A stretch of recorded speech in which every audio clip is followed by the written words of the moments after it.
still watching News Night from Nigeria's capital, Abuja. The North Central Coalition for Good Governance says it will be equitable if the speakership of the 10th Assembly is zoned to the North Central region.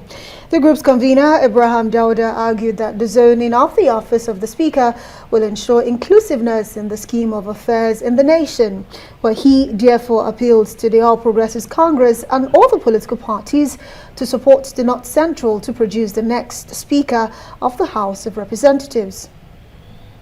The emphasis of the North Central region producing the Speaker of the 10th Assembly will bring about the much-needed synergy and sense of belonging in leading the country to greater heights.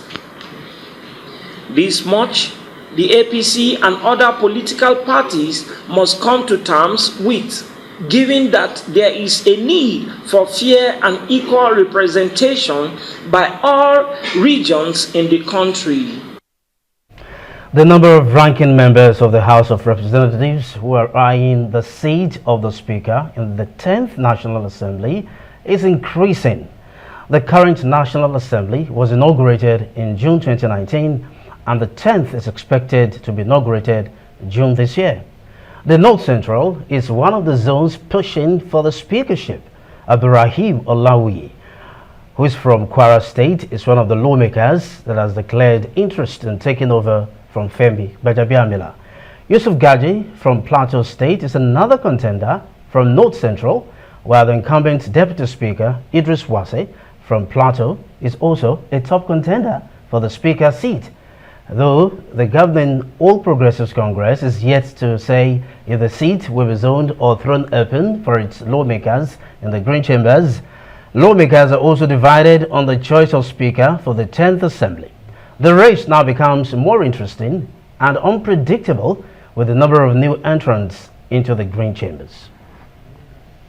We do have in the studio with us a member of the current Green Chambers and Chairman House Committee on FEMA, that's Honorable Femi Bamisile. Thank you so much, Honorable Bamisile, for joining us tonight on the program.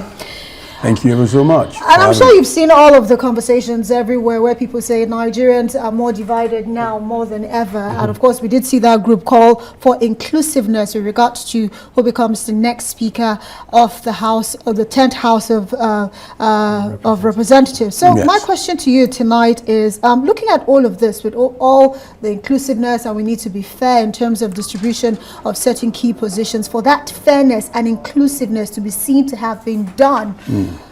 Zoning, what region do you think we should be looking at with regards to who becomes the next Speaker? Yes, we need to be very clear about this. When it comes to zoning for fairness, equity and justice, we need to be looking at the North Central, for real. If you look at a date back to, I think when they ever had the short, this particular position was during the Shagari administration for I think about 3 to 6 months. And ever since then, it's been the Northwest having a shot at this. We've had President serving governor of Katsina State, was a speaker from the Northwest. President serving governor of Sokoto State equally was a speaker at Northwest. You had Salisu, the first speaker in 1999, all that. So you have about 4 of them. So for fairness going to, I heard people talk about having had a numbers of votes during elections coming from the Northwest. Crystal clear. You don't win elections with just the numerical numbers that come in.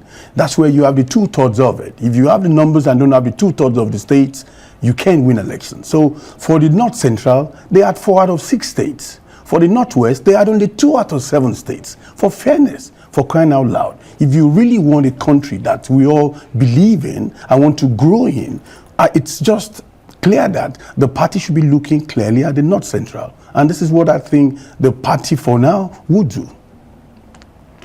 Okay, you were talking about Chaha Biam, who was his Speaker, House of Reps during the Shagari administration. That's right. From Benue State. Benue State. Okay, but you now want someone from North Central for equity, justice and fairness. But then we also think that, so is this also in line with federal character? Because when you look at it closely, sometimes federal character divides us more than unites us. So should we be more particular about which region produces which officer, or who is actually capable? When you talk about competence, I really want to go into that, for real. From everybody contesting these elections, we can see from the antecedents who has the competence to run this house. Don't forget, as we speak, today, the elected president of this country was a former lawmaker, a senator, and two-time governor of Lagos State. The vice president of this country elect to a president-serving senator and a former governor, two-time governor of Borno State. So they're going to hit the ground running. The only person who has that teaming experience from the National Assembly in the House of Representatives is Honorable Wase, without a shadow of doubt. Clearly, we're looking at a system and a government that would help the executive as we go by to put best policies in ground for Nigerians. And I don't think Nigerians are ready for us to actually backslide the way we are again. We don't have to be driven back another 10, 20 years with putting the wrong people in office.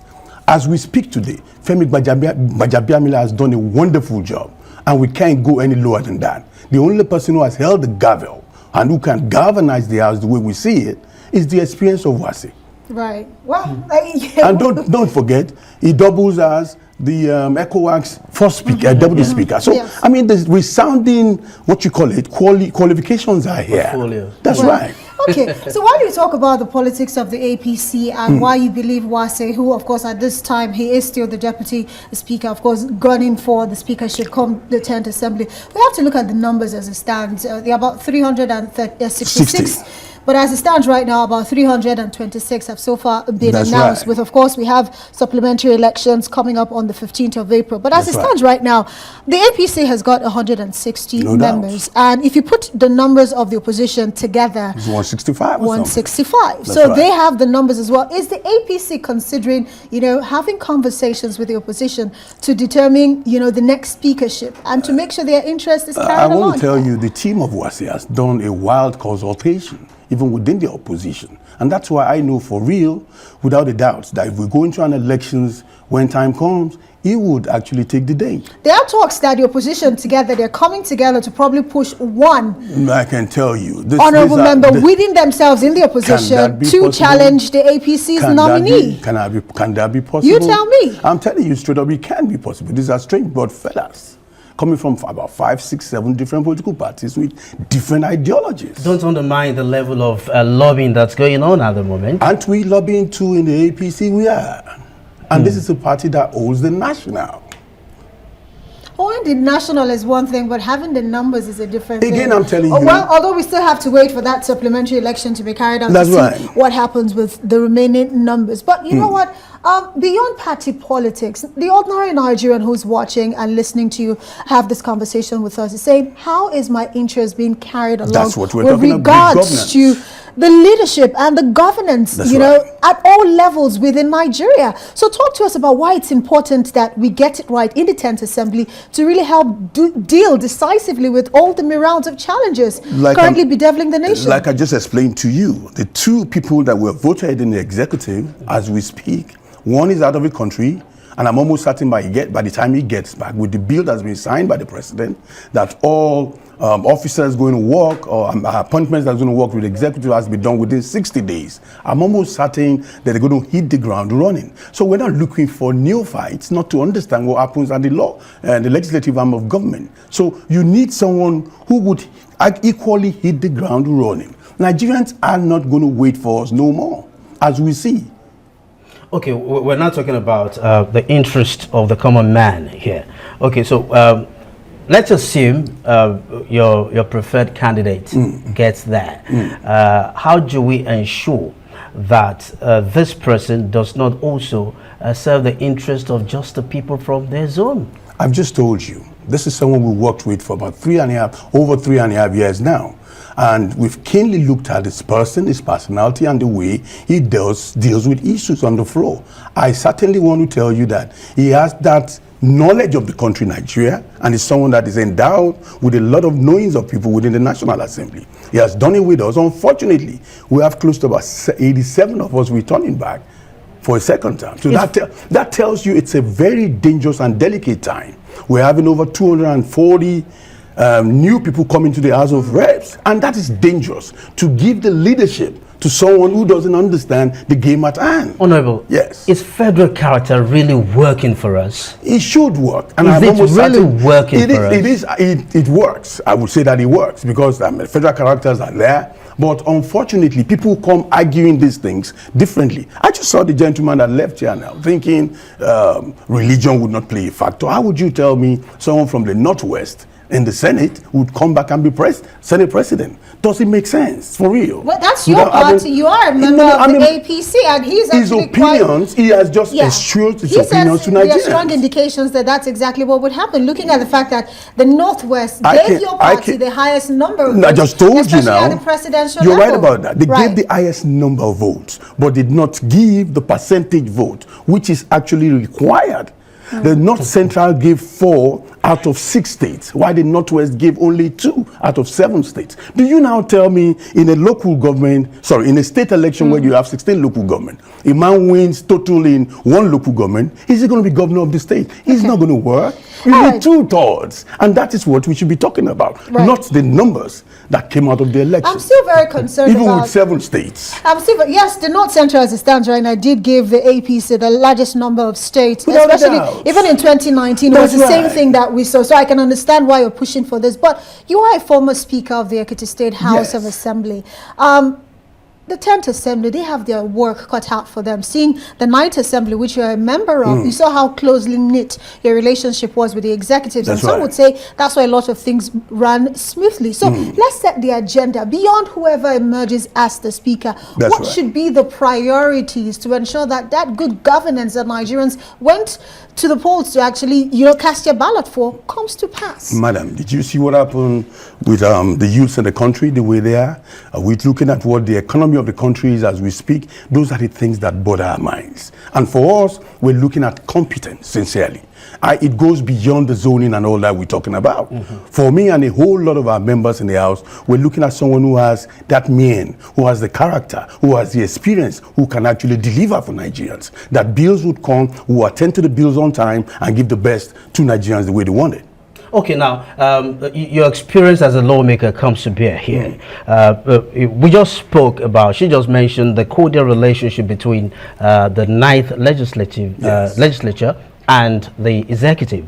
Some are even of the opinion that that cordial relationship is going to limit the checks and balances that should exist between the 2 arms of government. What do you have to say to that? No, a lot of people actually saw us as capping to executive. It's not that. We're really not meant to fight the executive, but if we have a working understanding whereby when bills come, either executive bills that are brought from the executive, majorly that are budgets, we need to do our basic things. Allow me to jump in. We're not even talking about fighting the executive. Yes. But the cordial relationship looks like something that's going to deter the checks and balances that should exist. No, it won't. No, for real. That's why I said in time past, they saw us as appendages to the executive. It's not so. If we're working hand in hand, if bills come and we defend our thing, work on it, and get it right at the time that is meant to be done, that's not being an appendage to executive. So we would have that cordial understanding. We're really not meant to fight them, are we? Honorable Bamisile, that's Bamisile, thank you so much for joining us tonight on the program. He's saying the North Central should produce the next speaker for fairness and inclusiveness to be seen to have been done. Thank you for coming. Thank you for being here. You're welcome.